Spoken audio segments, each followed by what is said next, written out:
Gemma?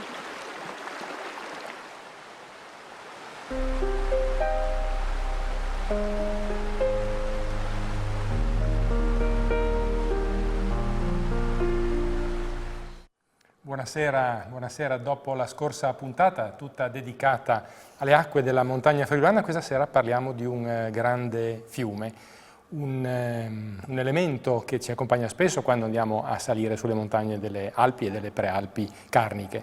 Negli scorsi mesi abbiamo girato un documentario che ci ha portato dalle sorgenti di questo fiume fino al mare. Naturalmente ci serviva un'idea, un filo conduttore per raccontarvi questa storia, come ad esempio un pallone che viene perso là dove il fiume nasce. Il fiume naturalmente è il Tagliamento. Ecco, del tagliamento che parleremo questa sera.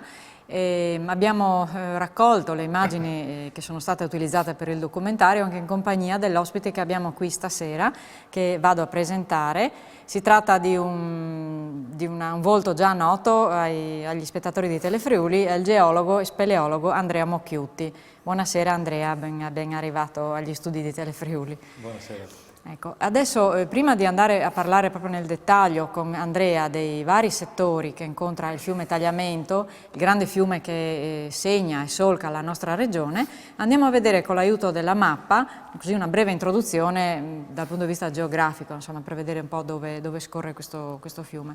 Il Tagliamento si sviluppa per circa 170 km e nasce proprio dai monti, dal Passo della Mauria, siamo al confine con il Veneto, nella zona di Forni di Sopra. È stato anche scelto il fiume Tagliamento come divisione convenzionale tra Alpi e Prealpi Carniche.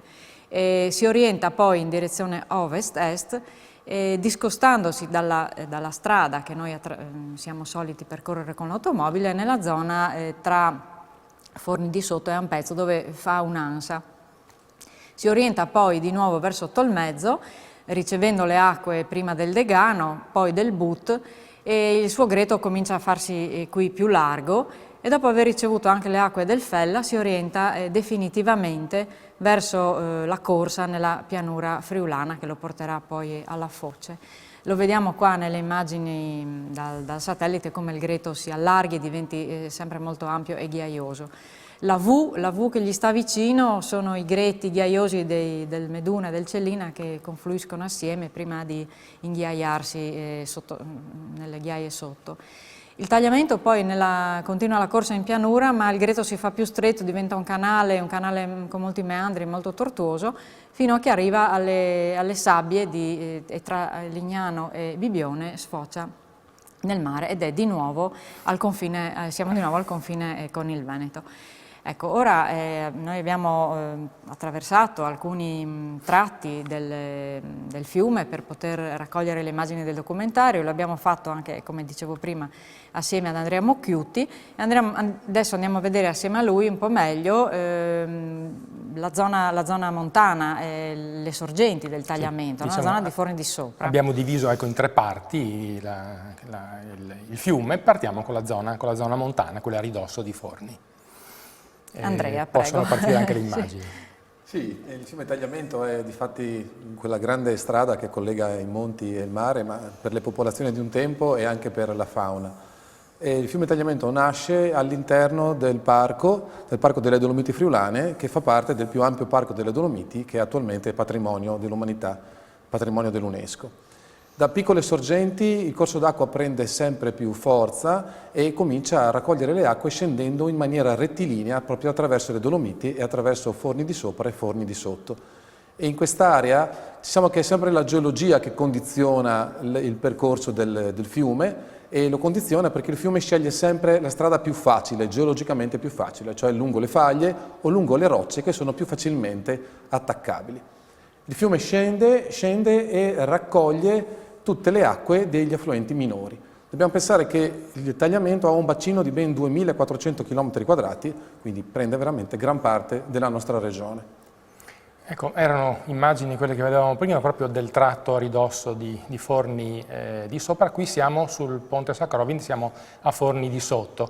Qui abbiamo appena compiuto, o siamo nei pressi dell'ANS di cui parlava prima Sandra, no? Vero Andrea? Una zona, eccola qua, di particolare pregio ambientale. Sì, è un punto eccezionale in effetti. Beh, il tagliamento ha la caratteristica di essere uno dei fiumi più naturali di tutte le Alpi, perché per fortuna ancora non è stato toccato dall'uomo. Quest'ansa, che si trova proprio tra Forni di Sotto e Ampezzo, è distante dalla viabilità, dai paesi, è una zona assolutamente selvaggia, dove il fiume continua a fare quello che ha fatto da millenni, cioè scavare il suo letto all'interno delle montagne, approfondendosi e portando questo enorme trasporto solido verso valle. Le montagne del Friuli sono estremamente dinamiche e c'è una grande produzione di ghiaia e di trasporto solido che poi sono gli stessi materiali che scendono verso la pianura e che costituiranno la pianura e la parte più bassa. Ecco, questo è il tratto a ridosso proprio prima di uscire sulla piana di Socchieve.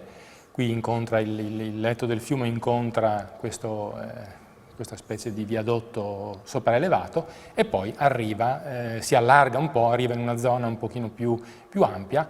Qui siamo a ridosso di Villa Santina, proprio del ponte, vero? Dove c'è il punto più stretto tra i due lati. C'è la Madonna del Ponte, la chiesetta. Questo è un punto sfruttato da tempo immemorabile per attraversare il tagliamento, perché il tagliamento dal letto largo che si trova a monte si restringe bloccato tra i conglomerati, e i conglomerati non sono altro che il segno di una sua antica attività, e si restringe di colpo, ed è proprio lì che è stato realizzato il ponte, ed è lì dove è il punto più semplice per poterlo attraversare. Ecco, è anche il punto, la zona dove abbiamo girato il piccolo documentario che poi vi faremo vedere nella seconda parte della trasmissione. Ma noi invece proseguiamo ancora il nostro viaggio con il tagliamento. A questo punto, da Villa Santina, sempre con l'aiuto delle immagini, possiamo andare a vedere il tratto successivo, quello che praticamente ci porta verso Tolmezzo, ecco qui. Quindi è la zona che va a lambire l'area, la piana di Tolmezzo praticamente. Qui siamo sul monte Strabut. Andrea, anche questa è una zona di particolare interesse anche geologico, insomma siamo sotto la Mariana. Sì, siamo sotto la Mariana, in una zona proprio dinamica dove la catena alpina si sta sollevando molto rapidamente, e una cosa interessante da dire è che il fiume Tagliamento fino a non molti anni fa dal punto di vista geologico in effetti scendeva lungo la grande valle del lago di Cavazzo. Quindi non faceva l'ampia ansa che fa adesso raccogliendo il Fella e scendendo poi da Amaro verso Venzone, ma tagliava l'ansa passando proprio per Cavazzo. Invece negli ultimi millenni il suo percorso è cambiato e la zona del lago di Cavazzo è di fatto rimasta abbandonata. A testimonianza di questo ci sono degli enormi contrafforti di conglomerato che altro non sono che proprio le ghiaie del paleotagliamento cementate, e lì a testimonianza alla rupe di Cesclans di quello che è successo non molto tempo fa. Ecco, vedevamo un istante fa la grande confluenza tra Tagliamento e il Fella, un nodo fluviale fondamentale per noi. C'è differenza tra i greti dei due fiumi in quel punto? Sì, c'è differenza, anche perché il greto del Tagliamento è più ampio, quello del Fella è un attimino più stretto, e poi anche le acque sono diverse, tant'è che molte volte voi potete seguire le due acque che proseguono vicine una all'altra senza mescolarsi anche per 1 chilometro. Ah, con colori diversi? Con colori diversi, più verde l'acqua del Fella e invece più latiginosa o più trasparente qualche volta quella del Tagliamento. Ecco, siamo arrivati all'altezza di Portis, dove c'è questo bunker del Vallo. Se ci avete seguito nella puntata dedicata al Vallo Alpino avrete forse già visto questo particolare bunker, questa fortezza costruita in mezzo proprio al Tagliamento. Proseguendo il nostro viaggio verso sud a questo punto, andremo a vedere ora la parte conclusiva, quella che si svolge verso la pianura. Prima però volevo ricordarvi un appuntamento importante per noi di Sentieri Natura.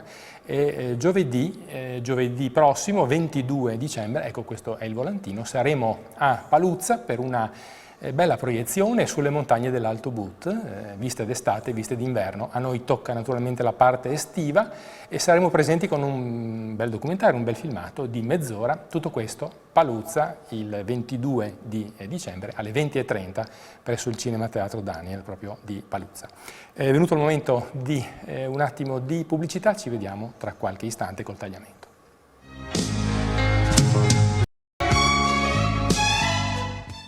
Bene, di nuovo in studio con la seconda parte di Sentieri Natura, il sentiero della settimana.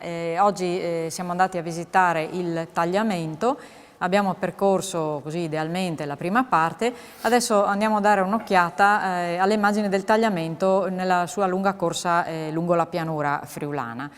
Il tagliamento quindi, dopo abbiamo visto le immagini appunto del bunker che è all'altezza di Portis, poi continua a scendere e incontra Ragogna con il suo monte di Ragogna, che crea un effetto particolare, no? Lungo il corso del fiume, in quanto si lo obbliga a creare un'ansa. Il tagliamento, difatti, nella piana di Osopa e di Gemona è costretto a girare verso destra proprio a causa delle colline moreniche e a causa del monte di Ragogna. Il Monte di Ragogna è un punto eccezionale per l'osservazione del tagliamento, perché ci permette veramente di vedere un grande tratto, caratterizzato proprio da questi canali intrecciati. Da questo punto in poi il tagliamento avrà questa caratteristica fino a Dignano, caratterizzato proprio da tanti rami che si intrecciano e cambiano ad ogni piena. Quindi ogni volta abbiamo un fiume nuovo e soprattutto, come vedete, assolutamente naturale. Le sponde non sono cementate, non ci sono interventi dell'uomo, è perfettamente come la natura l'ha creato e continua ancora ad evolvere in questo modo. Infatti il tagliamento è stato anche definito il re dei fiumi alpini, uno dei fiumi più importanti d'Europa, proprio per questa sua naturalità e anche per la ricchezza di ambienti molto diversi tra di loro che il fiume stesso attraversa. E anche la storia, direi, no? Che si incontra proprio sulle sue sponde, a cominciare proprio dalla Carnia per arrivare, ecco, al castello di Ragogna, ad esempio, che è un altro punto di grande interesse. Scendendo ancora un pochino più in basso dovremmo arrivare adesso, ecco qua, qui siamo a Dignano, no? Quello a cui accennavi prima, Andrea. Sì, Dignano è spettacolare. Quando sarete passati tutti, immagino, sul ponte, una giornata bella come questa, guardando verso il monte, avete questo ampio letto, 1 chilometro di tagliamento con sullo sfondo le prealpi e questi canali che continuano a cambiare. Visto dall'alto vedete magnifico il contrasto dell'azzurro dell'acqua e delle ghiaie, dove si notano sulle ghiaie proprio i passaggi dei vecchi meandri e dei vecchi tracciati. Ad ogni piena questo scenario cambia ed è veramente una meraviglia. Ecco, mi dicevi quando abbiamo fatto la visita che praticamente abbiamo una scuola di geologia ai nostri piedi, perché qui troviamo tutte le rocce del Friuli praticamente, dico bene? Esattamente, esattamente. In questo tratto di fatto viene raccolta tutte le rocce del Friuli, che quindi da qualche milione di anni fino a 500 milioni di anni fa, e sono raccolte e visibili come ciottoli sul greto del tagliamento. E qui siamo arrivati a un paesaggio che magari noi di Sentieri in Natura non trattiamo spessissimo, a dire il vero, il mare, le sabbie. Siamo alla foce, a destra Bibione, a sinistra Lignano, siamo alla zona proprio dove il grande fiume arriva al mare. Che caratteristiche ha questo sbocco al mare, Andrea? Ha le caratteristiche particolari del fatto che appunto tutte le ghiaie e i sassi che abbiamo visto nell'alta montagna arrivano sotto forma di piccoli granelli, cioè di sabbia, proprio al contatto con il mare, e lì ci sono depositi di dune costiere e questo litorale sabbioso di Lignano e di Bibione, che null'altro è che le sabbie del tagliamento trasportate lì in qualche migliaia di anni. Ecco, la bimba che avete visto nelle immagini all'inizio è la figlia di Andrea, è Gemma, e naturalmente se volete vedere che fine fa il pallone vi invito ovviamente a seguire il nostro documentario appena sarà ultimato, appena sarà reso disponibile. Noi abbiamo, oltre alla puntata di questa sera, abbiamo pensato di farvi vedere anche un'escursione nella zona del tagliamento. Abbiamo scelto Villa Santina, siamo andati proprio in questi giorni a percorrere l'anello che state vedendo in queste immagini e è un anello, un percorso grosso modo pianeggiante che si svolge per gran parte proprio lungo il corso del fiume. Si parte da Villa Santina, si segue sto guardando verso destra, si segue il corso del Degano e poi si va sulle ghiaie del tagliamento, sfiorando quella che è la pineta di Villa Santina. Tutto questo fino a rientrare dopo nella strada principale che ci porta al Col di Zucca, una zona di importanti ritrovamenti archeologici, e quindi con il ponte dall'altra parte del tagliamento, dove incontriamo altre cose importanti come alcune opere del Vallo Alpino e una cascata, una bellissima cascata, la cascata Plera, cascata che purtroppo non sempre si ha modo di vedere, soprattutto nel periodo invernale, perché una derivazione idraulica blocca le acque a monte. A questo punto il sentiero prosegue ancora, attraversa il canalone del Rio Forchiar, siamo all'altezza di Villa Santina, ma come vedrete l'ambiente è veramente quello di quote molto più elevate, e poi infine riguada di nuovo il Greto del Tagliamento per riportarsi a Villa Santina. 120 metri di dislivello, vedete, poca cosa, quasi pianeggiante, per 9 km e mezzo e per un tempo totale di 2 ore e mezzo, soprattutto per i tempi necessari per andare a visitare le tante cose belle che ci sono. Siamo andati, come vi dicevo prima, pochi giorni fa, sono immagini quindi fresche, ma fresche non solo per diciamo, il tempo recente in cui le abbiamo filmate, ma anche per la temperatura. Infatti in quell'atto del tagliamento il sole d'inverno non arriva e si forma un mare di brina che adesso speriamo in qualche modo di essere riusciti in qualche modo a farvi vedere. Possiamo dare il via al filmato.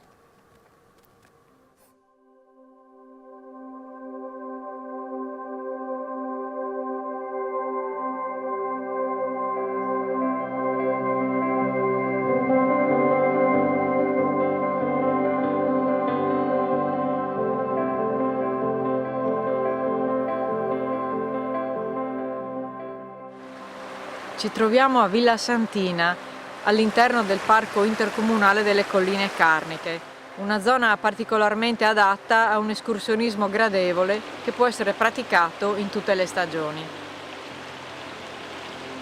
L'itinerario di oggi è un percorso ad anello che si muove attorno alle acque del fiume Tagliamento, nel punto in cui esso riceve le acque del torrente Degano.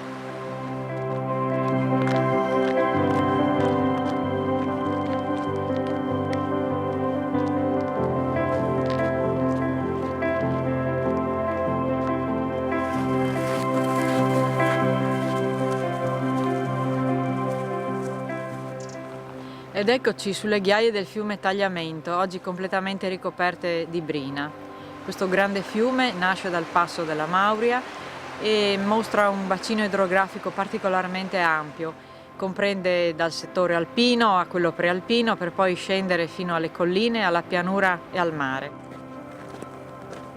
La diversità di ambienti attraversati, unita alla naturalità di alcuni dei suoi settori, ne fanno uno dei più importanti fiumi europei.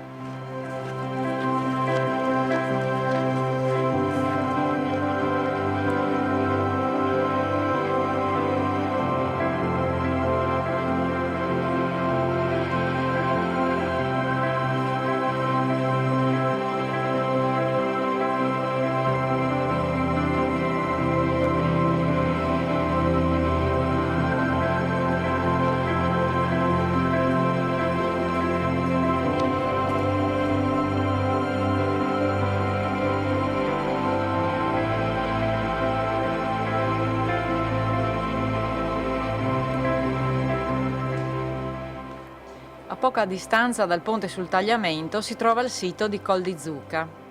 Qui all'inizio degli anni 70 sono stati trovati i resti di un importante e antico complesso archeologico.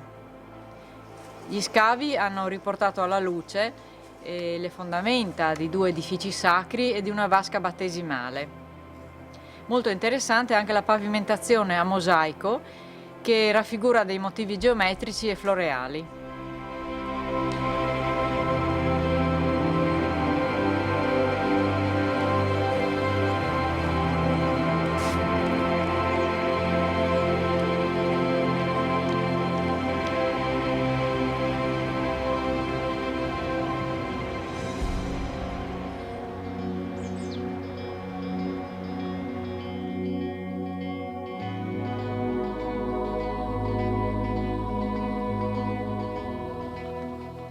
Qui, sul lato opposto del Tagliamento, l'itinerario ci riserva anche un punto di interesse storico.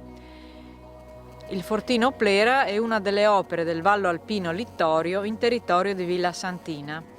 Si tratta della linea fortificata che fu costruita intorno al 1938 ed in seguito abbandonata. Una delle caratteristiche principali era la copertura mimetica in grado di celare alla vista feritoie e ingressi.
Dalle pendici del Monte Lovinzola nasce il rio che forma in questo punto la cascata Plera.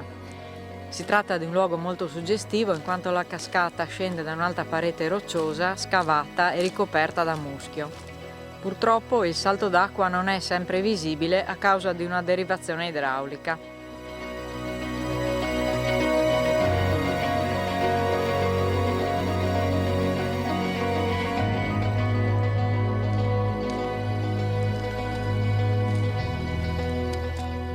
È questo l'ultimo punto di interesse del nostro percorso, che ora riattraversa il Greto del Tagliamento per poi rientrare a Villa Santina.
Questo era il nostro omaggio al Tagliamento, questo grande fiume che ci accompagna spessissimo nelle nostre escursioni in montagna. Io vi ricordo ancora l'appuntamento di giovedì 22 a Paluzza.